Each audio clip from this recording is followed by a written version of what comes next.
Hello friends, good morning to all of you. कुछ important current affairs को discuss करते हैं। बजाज इलेक्ट्रिकल्स ने अपना नया एमडी और सीईओ अपॉइंट किया है, जिनका नाम क्या है? अनुज पोडर जी।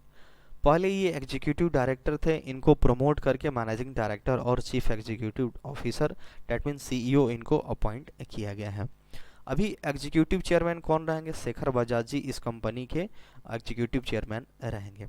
बजाज ग्रुप के फाउंडर की बात करें तो जमनालाल बजाज जी थे, और इसका फाउंडेशन ईयर कब है? 1926 है। हेड क्वार्टर इसका मिलता है हमारा महाराष्ट्र में।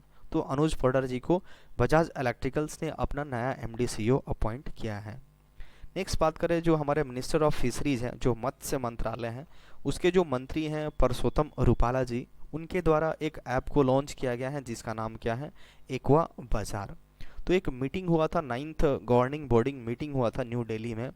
नेशनल फिशरीज डेवलपमेंट बोर्ड का मीटिंग हुआ था, जिसके चेयर पुरुषोत्तम रूपाला जी के द्वारा ही किया गया था। तो इसी इवेंट पे उन्होंने एक ऐप लॉन्च किया जिसका नाम क्या है? एक्वा बाजार।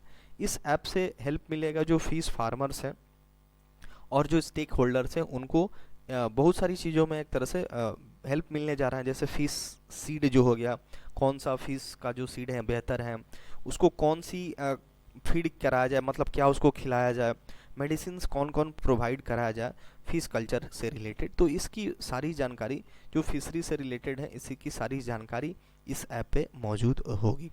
इसके साथ साथ उन्होंने एक बुक को भी रिलीज़ किया, on super success story from Indian fishery. जो इंडियन फिशरी की एक तरह से बहुत बड़ी सफलता है, उससे रिलेटेड एक बुक है, उसको भी इनके द्वारा रिलीज किया गया है।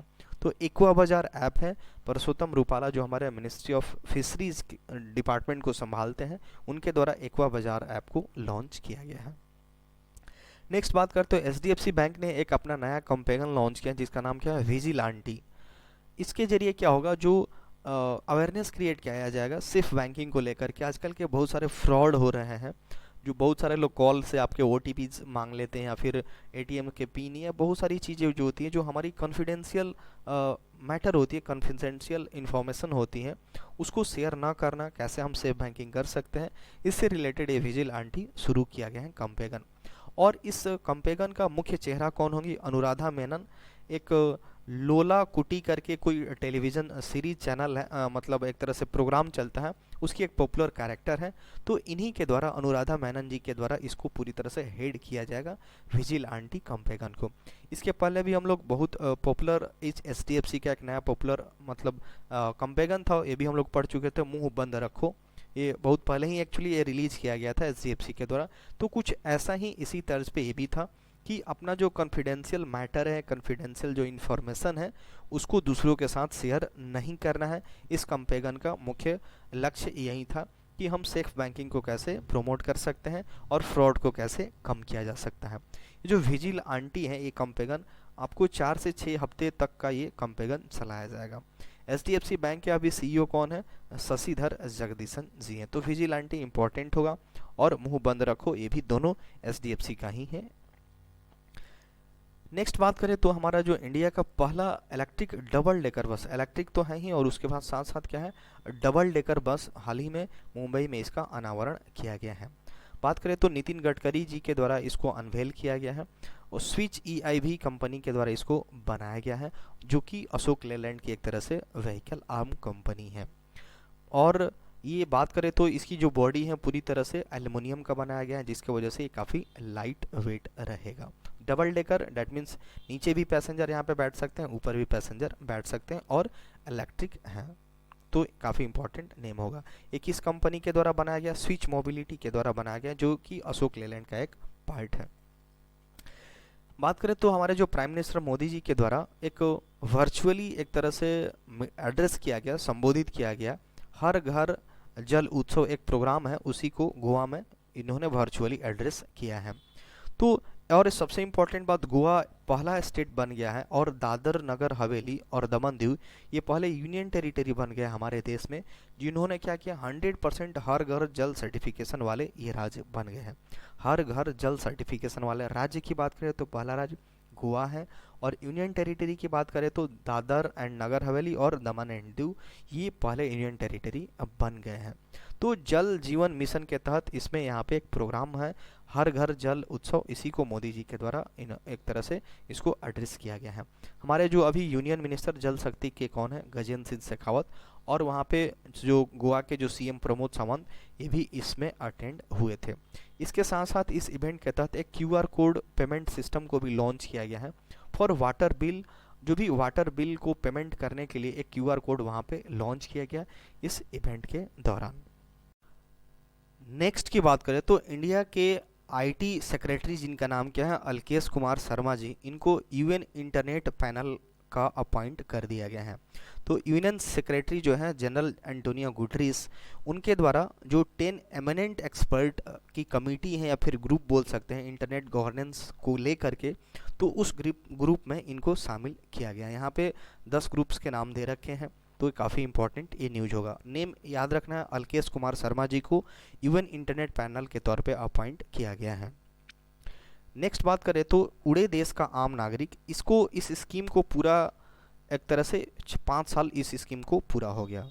शॉर्ट में इसको उड़ान बोलते हैं, उड़े देश का आम नागरिक, और ये आपका सिविल एविएशन मिनिस्ट्री के तहत ये आता है।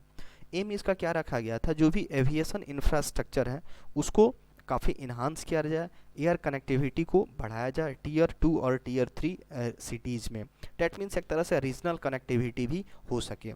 और इसके एक तरह से बोल सकते हैं इस स्कीम के तहत जो फ्लाइट के जो टिकट्स हैं उसको भी एक तरह से काफ़ी कम रेट पे रखा गया है, जिसकी वजह से एक आम नागरिक भी एक तरह से फ़्लाइट का आनंद ले सके।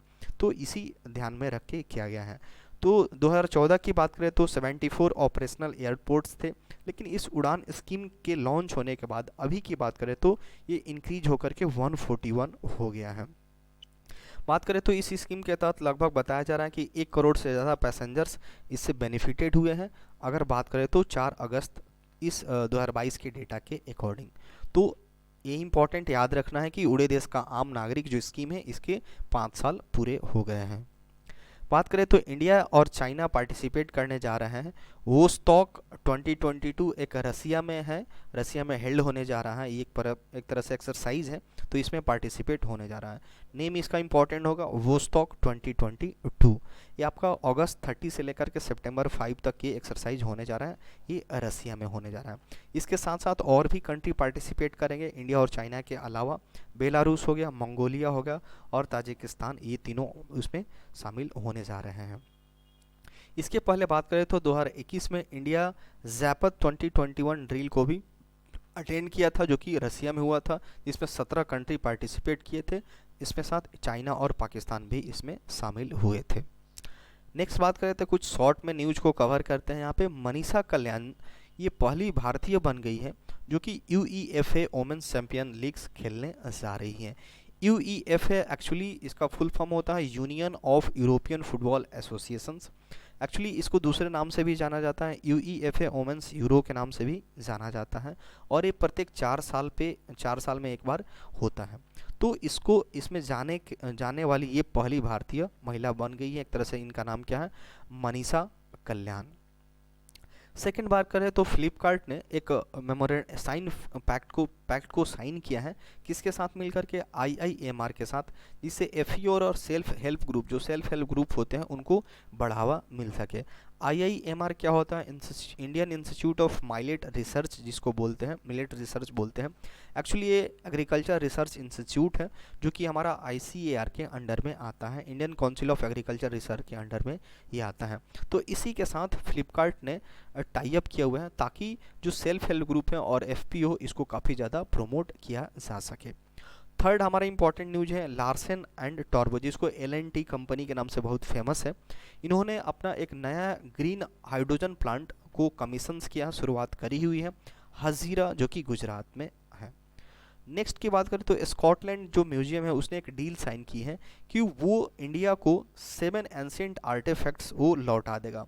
बहुत पुराने ज़माने की बहुत ही आर्टिफैक्ट्स बोल सकते हैं, बहुत ही शानदार पुराने ज़माने की एक चीज़ है जो बहुत ही यूनिक चीज़ होती है, तो उसको ये बोला है कि ये इंडिया को वापस कर देगा। नेक्स्ट बात करें तो इंडिया के स्टार ओलंपिक फुटबॉल कैप्टन जिनका नाम क्या है, बाद्रू बैनर्जी, जिनका हाल ही में निधन हो गया है। नेक्स्ट बात करें तो FIBA under 18 women Asian basketball champion, ये फीवा एक्चुअली बास्केटबॉल चैंपियनशिप का टूर्नामेंट होता है जो कि अंडर 18 ओमेन एशिया होने जा रहा है, जो कि कहाँ पे, बेंगलुरु में होने जा रहा है। ये जो डॉक्टर नारायण गौड़ा, ये कि कर्नाटका के sports and youth empowerment minister है, उन्हीं के द्वारा इसको लॉन्च किया गया, एक तरह से अनाउंसमेंट किया गया है। और ये कब से कब तक होगा, 5 सितंबर से लेकर के 11 सितंबर तक ये चलने जा रहा है। इंटरनेशनल इवेंट को ये ऑर्गेनाइज कहाँ पे किया जाएगा, श्री कांतेरावा इंडोर स्टेडियम और कोरामंगलम इंडोर स्टेडियम में इसकी एक तरह से यहाँ पे खेला जाएगा। ये 2 टीम में इसको बांटा गया है, टीम को डिवीज़न ए और डिवीज़न बी, इस दोनों आपस में compete करेंगे, आपस में एक दूसरे से खेलेंगे, और इसमें जो क्वालिफाई होगा वो फीफा वर्ल्ड चैंपियंस जो 2023 में स्पेन में होने होगा उसमें ये लोग पार्टिसिपेट करेंगे। तो FIFA under 18 women's Asian basket championship Bengaluru में कंडक्ट होने जा रहा है। नेक्स्ट की बात करें तो वियतनाम और इंडिया एक बायलेटरल आर्मी एक्सरसाइज जिनका नाम क्या है, विन वैक्स 2022, ये चांदी मंदिर में एक तरह से कंडक्ट हुआ है। तो ये तीसरा एडिशन था जिसका नाम, इस एक्सरसाइज का नाम क्या है, विन मैक्स, जो इंडिया और वियतनाम के बीच, जो कि चांदी मंदिर जो कि हरियाणा में आता है। थीम इसका क्या है, employment and development of an engineer company and a medical team under United Nations contingent for peace keeping operations, ये इसके थीम रहे हैं।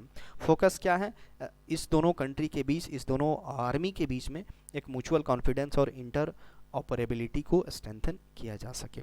और बात करें इसका नेक्स्ट एडिशन जो कि विन मैक्स का नेक्स्ट एडिशन कहाँ पे होगा, वियतनाम में 2023 में होगा।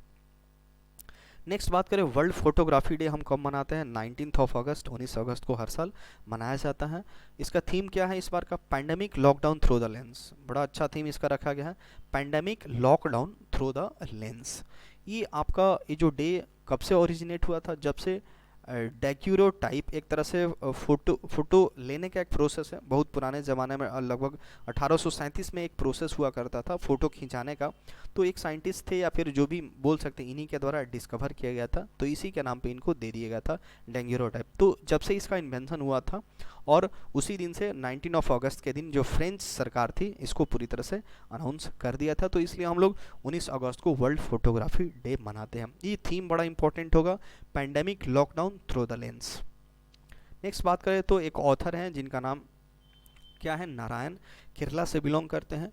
इनका हाल ही में निधन हो गया है 82 ईयर्स की एज में। कोचा रेथी एक बुक है इनकी, डेब्यू नोवेल थी, काफ़ी फेमस हुई थी 1998 में, तो इसी के ऑथर थे, इनका हाल ही में निधन हो गया है। That's all for today.